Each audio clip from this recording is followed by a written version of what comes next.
Ang kinakalungkot ko lang dito sa vision ko kasi kung kailan merong kalamidad saka sumasabay yung lindol.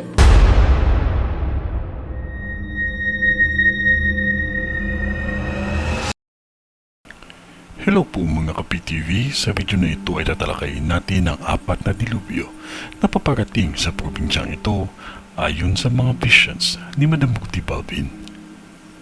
Pero kung ikaw hindi pa nakasubscribe sa aking channel, baka naman.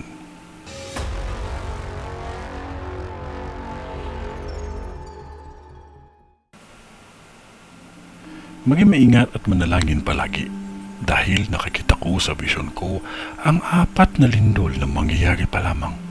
Ang 3 lindol ay malalakas ito at may mga pinsala akong nakikita. Matindi ang hamon ng kalikasan ang dadanasin ng lugar na ito. Madaming sinkhole na mangyayari at pagbitak sa iba't ibang bahagi. Kahit sa lugar na kung saan ay imposibleng masira, ay masisira. May pagguho ng lupa sa mataas na bahagi ng gilid ng kalsada. Kahit mga historical place ay hindi makakaligtas sa hamon ng kalikasan. Maging handa sa pagsapit ng tag-ulan at bagyo dahil makikita ninyo ang dagat ay pumantay na sa kalsada. Madami akong nakikita ng mga nasawi dahil sa lakas ng hangin at matinding baha. Hindi pa man ito mangyari sa ngayon, ngunit ito ay mangyayari.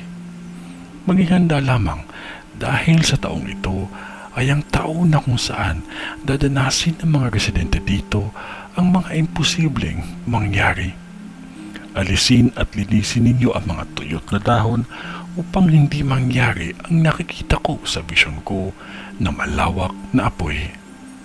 Kahit pagbagsak ng poste ay nakikita ko na mangyayari pa lamang.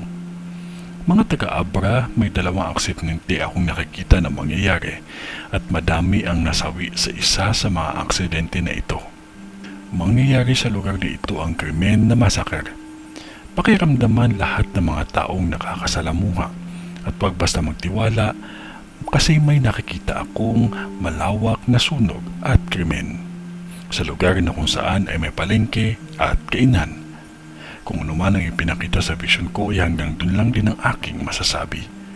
Kahit sa ano pa man o kahit sa ano pang hamon ng buhay, huwag nating kalimutan ang manalangin palagi. Ito ay ang vision ni Madam sa Ifugao. Sa ngalan ng Diyos Ama, ng Diyos Anak at ng Diyos Espiritu Santo. Amen.